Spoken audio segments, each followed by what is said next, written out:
अस्सलामुअलैकुम। EU citizens की जब हम बात करते हैं तो सबसे पहले जो है हमें फ़ाइल प्रिपरेशन में चाहिए होता है हमारा वीज़ा फॉर्म। वीज़ा फॉर्म की एक शॉर्ट सी डिस्क्रिप्शन मैं आपको देती हूँ, आपने कैसे फिल करना है। उसमें सबसे पहले आपका फ़र्स्ट नेम आ जाएगा, सेकंड नेम आ जाएगा, जो आपके CNIC पे मेंशन है आपने वो लिखना है। फिर आपकी जो है वो डेट ऑफ बर्थ आ जाती है, फिर प्लेस ऑफ बर्थ आ जाती है, वो आपने लिखनी है। फिर आपकी नेशनलिटी कहाँ की है वो आपने लिखनी है। फिर आपका जहाँ पर आप पैदा हुए हैं उस सिटी का नाम आपने लिख देना है। ये मैं आपको शॉर्ट सी डिटेल दे रही हूँ कि आपने उसको कैसे जो है वो फिल करना है। फिर आपको नेक्स्ट वीडियो में सारे डॉक्यूमेंट्स भी बताऊँगी कि कौन कौन से आपको चाहिए। फिर उसके बाद आपने अपना जेंडर सेलेक्ट करना है, मेल फीमेल, और आपने जो है वो बताना है आप सिंगल है मैरिड है, उसको आपने टिक कर देना है। फिर उसके बाद आपकी डिटेल्स आ जाती हैं कि जो है वो अगर तो माइनर है आपके साथ तो उस माइनर का फॉर्म है, तो फिर आपने जो है वो एज अ गार्डियन आपने अपना नाम और वो चीज़ें लिखनी है। क्योंकि अगर आप माइनर का फॉर्म फिल कर रहे होते हैं तो फॉर्म तो आपने फिल करना है, लेकिन माइनर का रेफरेंस तो आपने देना है। तो फिर उसके बाद आ जाता है आपकी पासपोर्ट टाइप कौन सी है, ठीक है। फिर यहाँ पर आपका नेशनल आइडेंटिटी नंबर, मतलब यहाँ पर मैंने NA लिखा हुआ है EU के लिए, लेकिन आप जो है अभी तो पाकिस्तान में ना, तो आपने अपना ID कार्ड नंबर यहाँ पर मेंशन करना है। फिर आपका आ जाता है आपका जो पासपोर्ट टाइप है वो कौन सी है। आपका ऑर्डिनरी पासपोर्ट है, आपने ऑर्डिनरी पे टिक कर देना है। फिर उसके बाद आ जाता है कि आपका ट्रैवल डॉक्यूमेंट, यानी कि आपका पासपोर्ट, आपके पासपोर्ट का नंबर आपने एंटर कर देना है। फिर आपका पासपोर्ट की एक्सपायरी कौन सी है, इशू डेट कौन सी है वो आपने कर देनी है।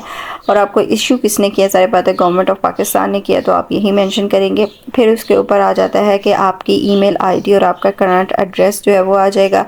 फिर आपने वो वाला लिखना है जो आपका चल भी रहा हो। फिर आपकी जो है वो मोबाइल नंबर आ जाएगा, आपने ये सारी चीज़ें मेंशन कर देनी है। आपने अगर किसी और जो है नेशनलिटी आपके पास है, आपके पास नहीं है, आपने नो कर देना है।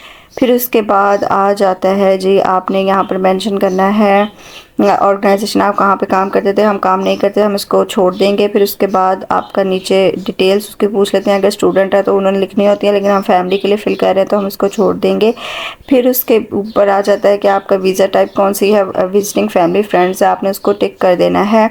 फिर उसके बाद आ जाती है जो आपके पास जिस बंदे ने आपको बुलाया है उसकी डिटेल्स आपने देनी है। सारी बात है आपका वो फादर गार्डियन जो भी है आपने वो लिख देना है।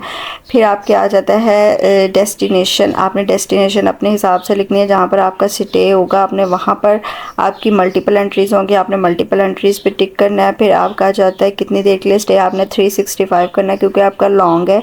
फिर आपके उसके बाद आ जाता है आपका नौलास्ता नंबर, आपने यहाँ पर मेंशन करना है, ठीक है। और उसकी कब से कब तक वैलिड है वो सारी चीज़ें। अगर आप शेंजन, जाहिर बात है आप EU नेशनल, आपका नौलास्ता नहीं है तो आपने इसको ब्लैंक छोड़ देना है, ठीक है, आपने इसको फिल नहीं करना।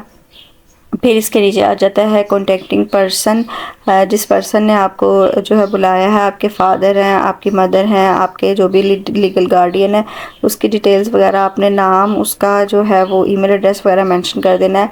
फिर जाहिर बात है आप किसी कंपनी के थ्रू नहीं जा रहे, होटल वगैरह इंश्योरेंस कंपनी के सब आपने खाली छोड़ देना है, NA इसको कर देना है, ठीक है। और उसके बाद ये जो ऑप्शन है इसका बहुत सारे लोग बार बार पूछते हैं, ये आपने जाहिर बात है आपके जो भी गार्डियन, आपके हस्बैंड, आपकी वाइफ जो भी आपको बुला रहे हैं, आपने जो है उनका नहीं लिखना, आपने खुद पे लिखना है बाय माई सेल्फ, आप सपोर्ट कर रहे हैं। अगर आप उनका टिक करेंगे कि वो सपोर्ट कर रहे हैं तो फिर आपको उनके प्रूफ भी देने पड़ेंगे, लाइक अकोमोडेशन प्रूफ, आपकी टिकटिंग प्रूफ, जो भी है आपका स्पॉन्सरशिप प्रूफ, वो सारी चीज़ें आपको फिर से देनी पड़ेंगी। लेकिन आपने यहाँ पर यही टिक करना है कि मैं बाय सेल्फ खुद ही जो है वो कर रहा हूँ।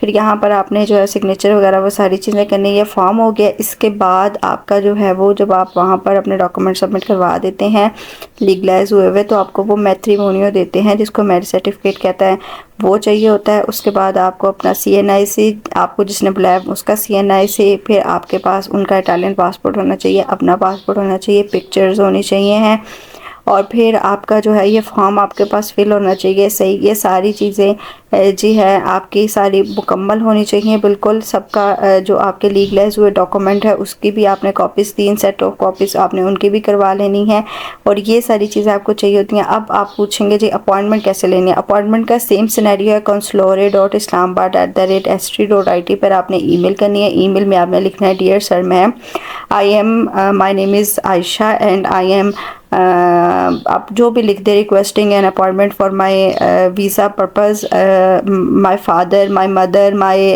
husband is Italian citizen, so I have already legalized my document from Italian embassy. Now I am concerning for my visa appointment, kindly provide me as soon as possible। जो भी आपने लिखना है वो लिख के फिर नीचे डिस्क्रिप्शन में आपने अपने लीगलाइज हुए डॉक्यूमेंट, वीज़ा, ये वीज़ा फॉर्म, अपनी पिक्चर्स, अपना पासपोर्ट, आपके जो हस्बैंड वाइफ हैं उनका पासपोर्ट इटालियन, वो सारी चीज़ें अटैच करके आपने उनको भेज देनी है। और ईमेल एक दिन में आप जितनी दफ़ा मर्ज़ी करना चाहें कर सकते हैं, लेकिन आपको रिप्लाई जो आएगा इंशाल्लाह एक दिन तो ज़रूर आएगा, थोड़ा टाइम लगता होता है। बाकी अल्लाह पाक खैर करे, यही प्रोसीजर है। इसके अलावा कोई क्वेश्चन हो तो ज़रूर पूछेगा। नेक्स्ट वीडियो तक के लिए अपना ख्याल रखिएगा। शुक्रिया। अल्लाह।